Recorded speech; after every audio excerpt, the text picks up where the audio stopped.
morning and welcome back to PSA TV. This is Eye on Labour segment. I'm Avalon Williams. We have on the phone with us this morning, he's out of the country though, is the General Secretary of NATUC and also the President of SWWTU, Mr. Micheal Annisette. Good morning, Mr. Micheal.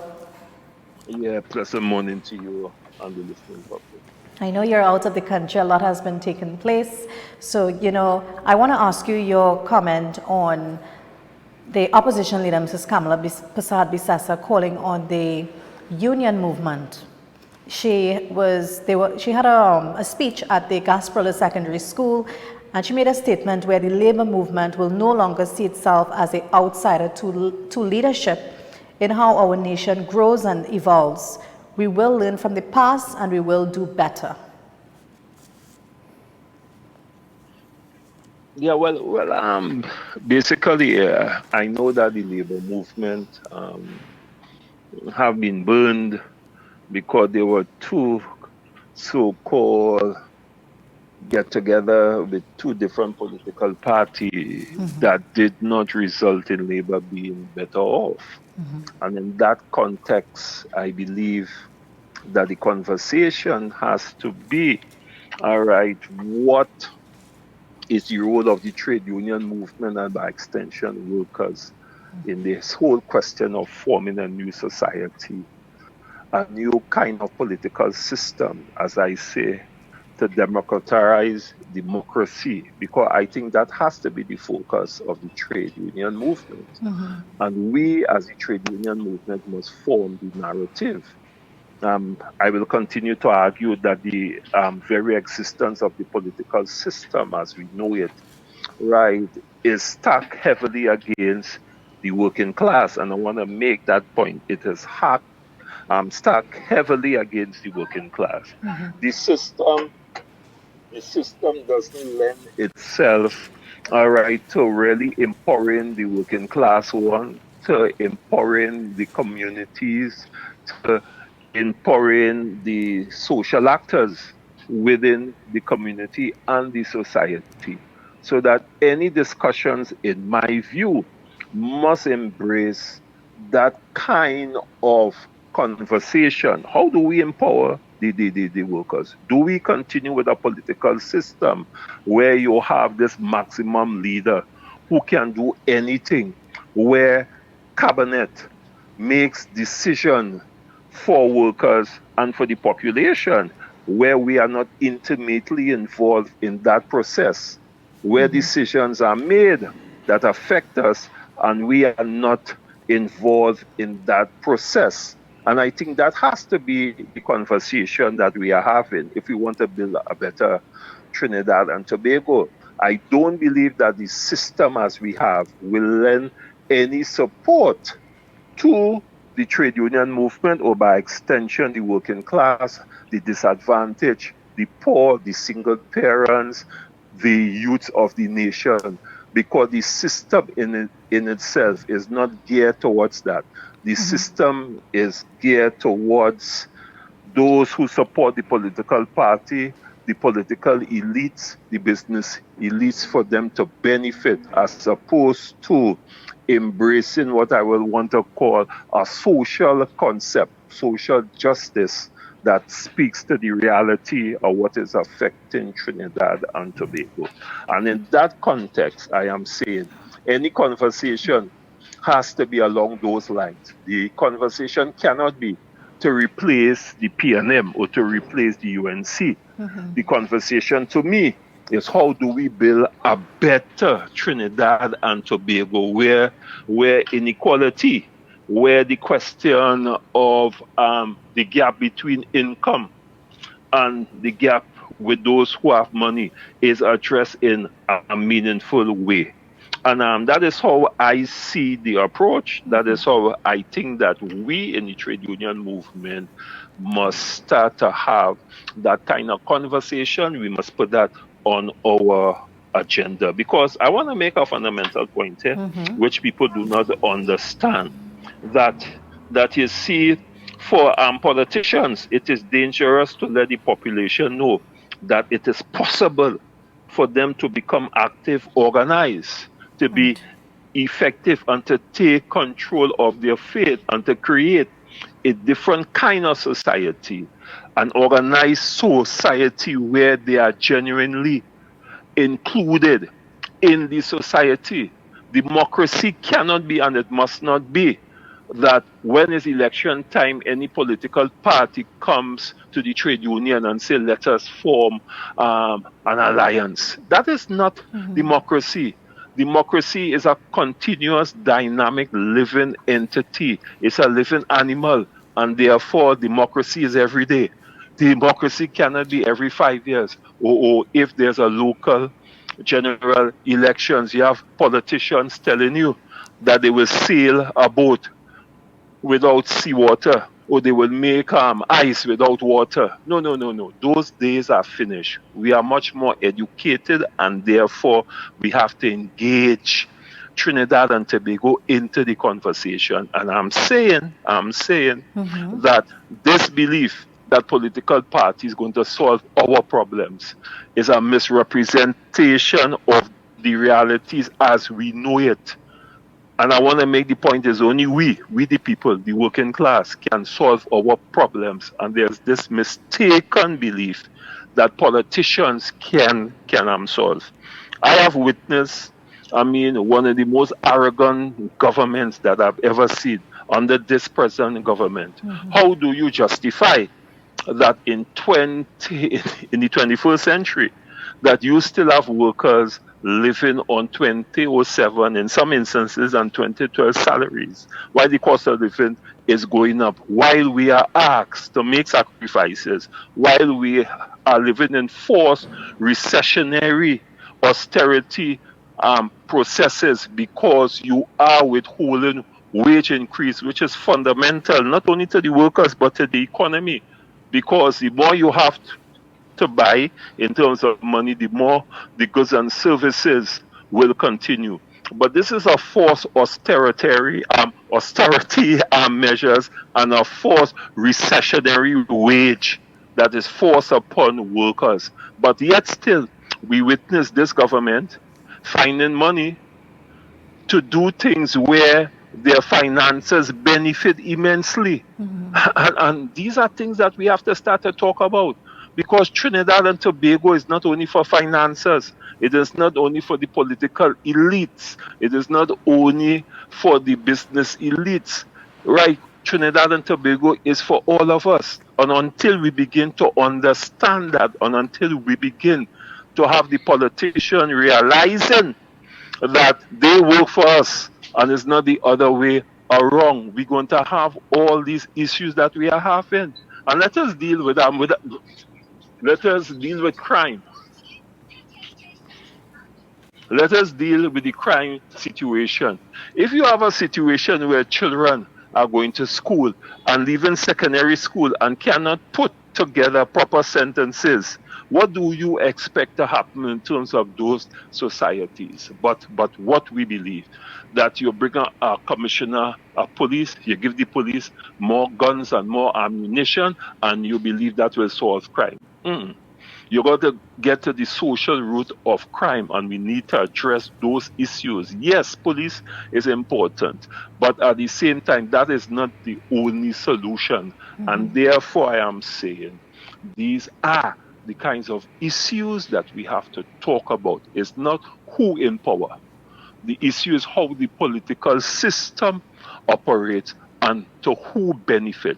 And if we continue along the system that we have maximum leaders, well, then we're going to continue to be having this conversation every 5 years. Mr. Annisette, We in the trade union movement want a new political system that really speaks to democracy and the involvement of the people in the day-to-day decision-making and operations of Trinidad and Tobago. Mr. Annisette, I just want to ask you a question. Would you say that the previous administration betrayed the labor movement? Because we're aware that, wage agreements for the years of 2014, 15, and 16 were not signed during their tenure in government. No, what I'm saying, that the very essence, right, of the political system does not result in the benefits of workers, because workers have to continuously struggle for what they want.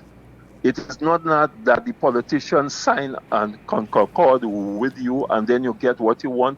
You still have to struggle, right, to get what you want. That is the nature of the capitalist system that we operate under.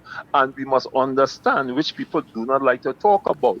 We are in what I want to call a social class warfare, where the people who have money is who comes within this kind of political system, and we, the workers, have to go begging and fighting for what we want. And I challenge anybody in Trinidad and Tobago to tell me that the politician comes and say, look, workers, listen, you all have worked pretty well, and we are now going to give you a 12% wage increase. Any wage increase that we get, any terms and conditions that we get as workers, all right, we have to fight for it. But I'm saying we must understand too that economics and politics go hand in hand. And we as the working class must understand the political dynamics and dimension that is involved in economic decisions. And we cannot just leave the trade union movement to economics only. In other words, fighting for bread and butter issues and forgetting the bigger picture that makes a society, that makes a people. We're talking about culture. We're talking about how you engage your community and your people in making decisions. How do you empower the people in Laventille? How do you empower the people in Maloney? How do you empower the people in Amcaranach? How do you empower the people in Princess Town? Those are fundamental issues that will require a fundamental change in the political system that we operate.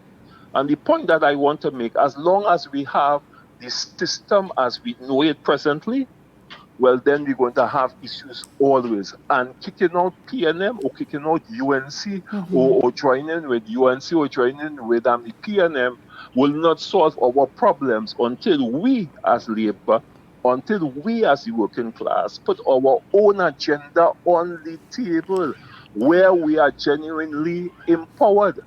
Because there are systems that are working internationally that people are not paying attention to. The question of workers' corps, like happens in Spain, where it was able to demonstrate, that within the recession in Spain, that workers' corps came out on scale. So then the issues of what I want to call the fallacies of relevance in this particular situation must be addressed, must be analyzed, and must be taken on board. And the argument that I am articulating is that we need to change the system. We need to empower communities. We need to empower workers. We need to have a different system that is really democracy, because democracy is not every 5 years staining your finger, as I said. Democracy is a dynamic, living animal, and you need to nurture it every day if you are to have a system of democracy where they say for the people, by the people, but we don't have that in Trinidad. We have that during election time, where all political parties make all kinds of promises. But when they get into power, you begin to say who are their friends, because who pays the piper? Going to call the tune. And politics in Trinidad and Tobago know is big, big money to run a campaign. I cannot finance it, the workers cannot finance it. But yes, we have the power. If we are educated, if we collaborate together to make the changes and demand what we want. And we are not doing that because we haven't been taught along those lines. We believe that when we put the PNM in power, well, our problem solved. When we put the UNC, the other side believe, well, our problem solved. And that I'm speaking about is the tribalism politics, the politics of race that is so rooted in our culture that it destroys the very fabric of our society, and it continues to destroy it. And if we cannot move beyond that, we're going to have these kinds of issues. Who holds politicians accountable? How do you justify?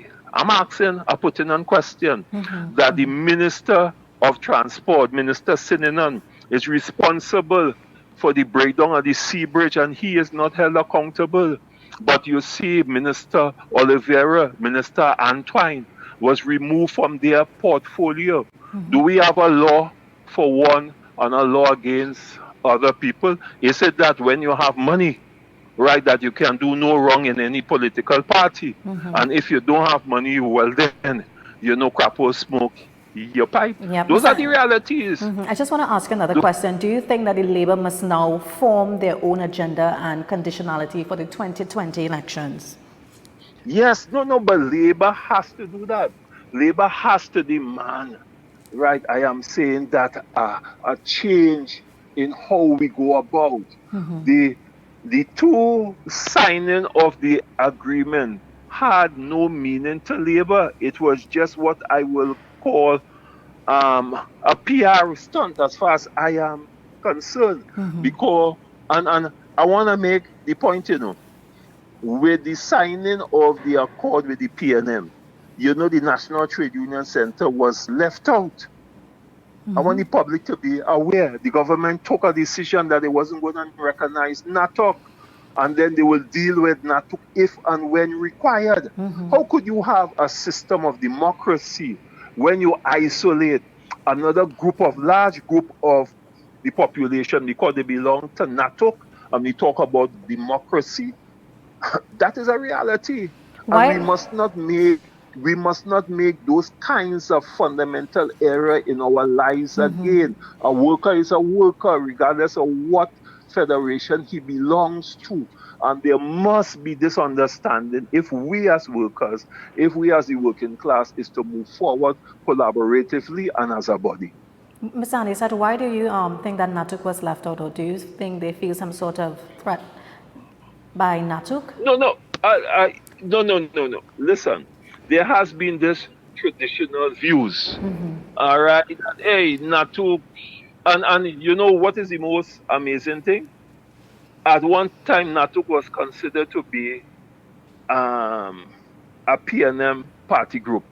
They talk about Vernon Gleed, they talk about Critchlow and all these leaders. Right. But the most amazing thing is when this new PNM, under this new Rowley-run administration came into power, this in the first instance NATUC, and it was inevitable that they would have this all the other trade union movements. And the history is there. The lessons are there from since this government came into power. You understand what I'm saying? They have taken decision that they would not put a Labour representative on any boards. That is what this government would have done. And I am not saying that putting Labour representative on any board is going to solve any political power. But it is a recognition of the role that Labour plays. All right, as a Labour representative on boards, which has been practiced in Germany and several countries, which has worked successfully even in America. But this government has taken that decision. This government has refused to meet NATUC. Although we would have written several letters to the Minister of Finance to address our concerns over the non-payment of wages for port workers, which there is an agreement, under the failure to give directives to the CPO to meet and treat with several government workers, several PSA entities that is represented by PSA, the contractors workers, the bus workers. We have seen that happening under the disguise that there is no money in Trinidad and Tobago. But when you look at the work that is happening in Trinidad and Tobago, when you look at the Calcos and all these companies who are benefiting immensely, all right, and the answer groups and several amalgamated security and all these people who are benefiting immensely from a country where we are saying that there is no money, it raises serious questions as to where the government focus is. And I'm saying it is not on the workers of Trinidad and Tobago. It's not on the single parents. It's not in the community in Laventille, Princess Tongue, Moruga, and Caranach and all these areas and them. In a country, and don't let nobody fool you, in a country that have so much money. Why do we have a social system where there are people who cannot eat 3 square meals in Trinidad and Tobago? It have people in certain remote areas can or may only eat chicken once a week, and that is a Sunday. That is happening in our society today. And therefore, the conversation has to be, how do we solve that particular problem that is besetting and plaguing our nation? And that is the point that I'm making. So I am not worried and I am not concerned in the sense then that I know that in life, eventually, that darkness cannot conquer light. And the workers are going to see the light, and the workers are going to ask some fundamental questions. Where were you for the last 4 to 5 years when you were in power? How come? How come? How come it is now that we are talking about unity? Why there wasn't a talk of unity before? Why? Why? Why is it only when election time comes we begin to talk that kind of conversation? And I'm Was saying, therefore, that the narrative of the labor movement has to be rooted in a fundamental principle that speaks to the empowerment of the society, the empowerment of workers, the empowerment of communities, the right for us to be part of any decision making that protects us. Cabinet is not omnipotent. Cabinet is not all powerful. And therefore, this maximum leader concept that besets Trinidad and Tobago, that is destroying Trinidad and Tobago, must come to an end. Mr. Annisette, why labor never gain materially, substantially, or in any tangible way, though? No, no. Well, then is that a fact? Let us look at the historical facts. That is not a fact. Um, um, when you look at the 8-day work and week, when you look at the Maternity Act, when you look at all the several benefits that you and I are enjoyed, is because of labor representation, is because of labor having to fight, is because of labor having, to put up that resistance against any attempts, to take away our benefits, which we are doing right now in Trinidad and Tobago, where they are using the recessionary period, which I will want to discuss at another time because it's a long, long discussion, and using austerity measures under the disguise that we are in a recession. You understand? But if you go down to San Fernando, if you go to Valsain, other areas, if you go to way, way down in the east, and you see cars with houses with 4 cars, and you see the kind of luxury boats that is being operated. If you go on Arapita Avenue on a Friday, you understand that is not a recession. Right? I have seen recession in the true form in America, where you even had to have what you call soup kitchens to feed people who are in the middle class. All right, so I'm not going to buy that recessionary discussion to give the government the right to do what they are doing, and that is denying workers their right. Because there's a study that was done by the ILO, which has shown that an economy that has what you call wage growth, an employment growth economy, is an economy that comes out of the recession faster than any economy that does austerity measure in a recessionary period. As a matter of fact, the IMF, the International Monetary Fund, right, would have made a statement that austerity measures within a recessionary period does not make sense. It only brings about what I want to call the social discontentment and pain that we are seeing people are witnessing in Trinidad and Tobago. I mean, I am on the ground floor. I know there are women, single women and them, who cannot feed their children and cannot send them to school. They have to make the choice whether to buy food or to give the child the $3 to go to school. They have to make the choice whether or not, you understand, to send their child to the hospital. All right, as opposed to buying a bread to feed the child. Excuse me. That is a reality that is happening in Trinidad and Tobago, and we pretend and we sweep the issues under the carpet because it suits the politicians, it suits the business people and them not to bring those issues frontal, because what that will do is to demonstrate the lie that has been perpetrated in our society, where we believe where every creed and race finds an equal place. That is a contradiction, is a misrepresentation, and it is a lie of the real realities that is happening in Trinidad and Tobago. And I want to make the point over and over. It's only we the people, not the politicians, can save Trinidad and Tobago.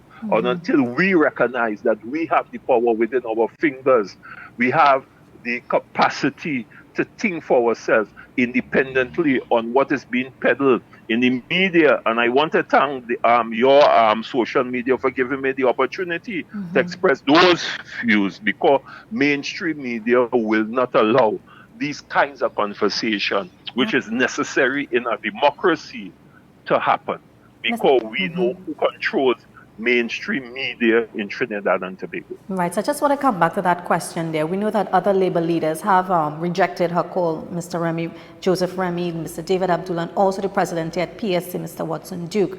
Are you also rejecting the call from the opposition, Mrs. Kamala Bissassa, where she's calling on the Labour movement? Hear what I'm saying. When a politician comes to me every 5 years and say, let us come together in order to kick out the PNM, I have a problem with that concept. I am saying that that concept is not what is required for a better Trinidad and Tobago.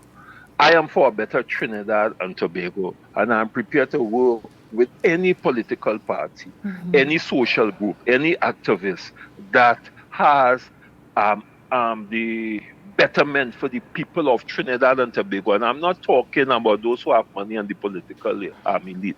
I'm talking about the people of Trinidad and Tobago. I am prepared to engage them in those discussions. And the point that I'm making, that if you are saying come together to kick out the PNM, the question that I will ask, what is the alternative?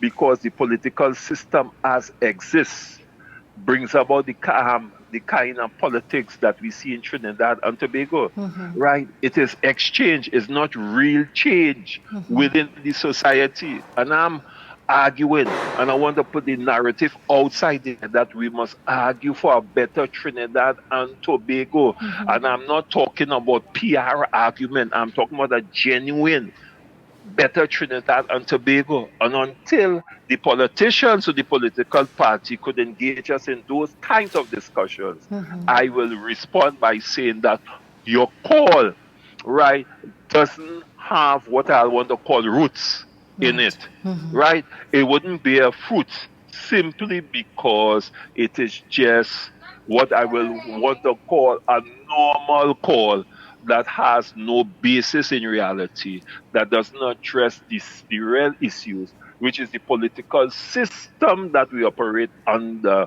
which results in labor and the poor, the disadvantaged, the single women, the people in Moruga, right, and in those areas and them who suffer immensely every day.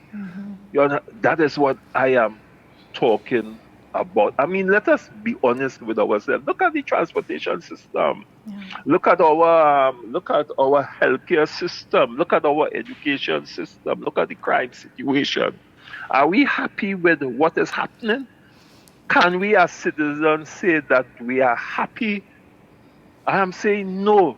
And then that is why I am saying that the empowerment of the people has to be part of the discussions. And until and unless that is the conversation I will say that it is useless talking about change, talking about kicking out any political party until the conversation is rooted in making those fundamental changes that I'm speaking about. And that is democratizing democracy and empowering communities. All right.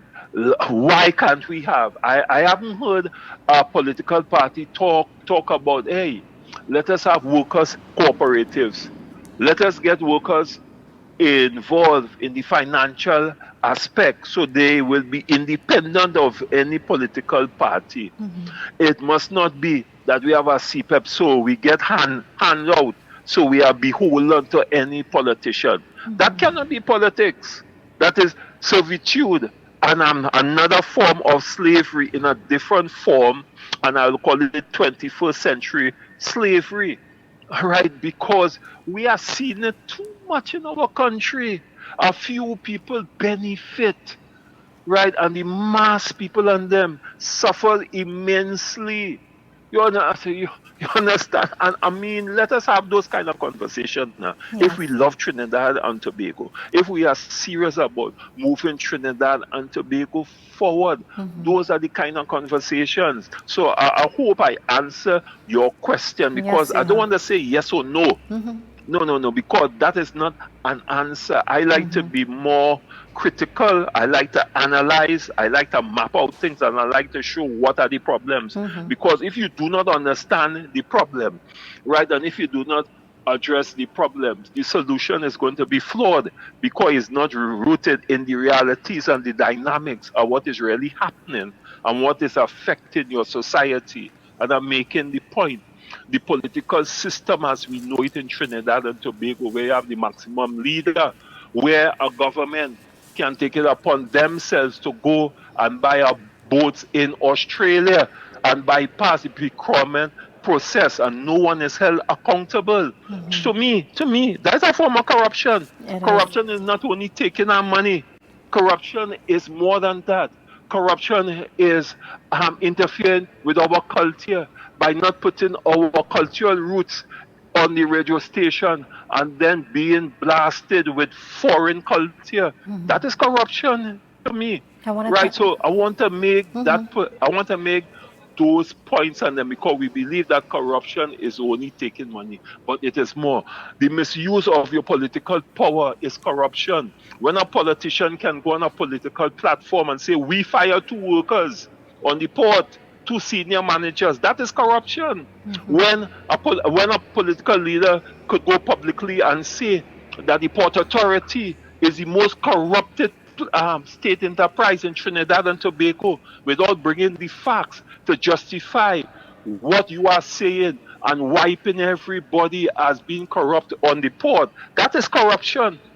That is corruption. That is a misrepresentation of the facts because when you make people corrupt, you must be able to support that with the empirical evidence to justify what you are saying. And when you're using your power and the position that you hold for your own agenda by trying to make the port people and the management and the workers corrupted to divert the attention from the real issues of the ferry operation that fell down for more than 3 years, well, then you are know we in a place that we have to start to think critically. We have to analyze critically and we have to deal with the truth. We must speak power to the truth. And I'm saying those are the issues that is going to make Trinidad and Tobago. And until you get somebody and the politicians, the academics and the intellectuals, and I'm holding them accountable too, because they do not engage us in those kinds of conversations. They have a responsibility, but they follow a particular trend. They play their tunes. Certain people play their tunes and they respond, but they do not put the issues on the table for people to do the critical, independent analysis, which is the only way to make a better Trinidad and Tobago. I want to thank you, Tribalism, Ms. the Annisette. question of race. All right, yeah. I just want to thank you so much because I know we're pressed on time this minute, but we will continue this conversation when I'm back on air. Yeah. Be well. Thank you so All much, right. sir. Yeah. Take Okay. care. The pleasure has been mine. You're Okay. Bye bye. welcome. Yeah. So that was Mr. Annisette there, the General Secretary of NATUC and the President of SWWTU. So we have come to the end of the program. I want to thank all our viewers and listeners who've been tuned in with us here at the PSA every morning to get info on what's happening in Trinidad and also in Tobago. I also want to thank the technician guys who's been working with us here behind the scene to bring this show live to you every morning here at the PSA TV. So I'm Avalon Williams. Stay tuned. See you guys tomorrow.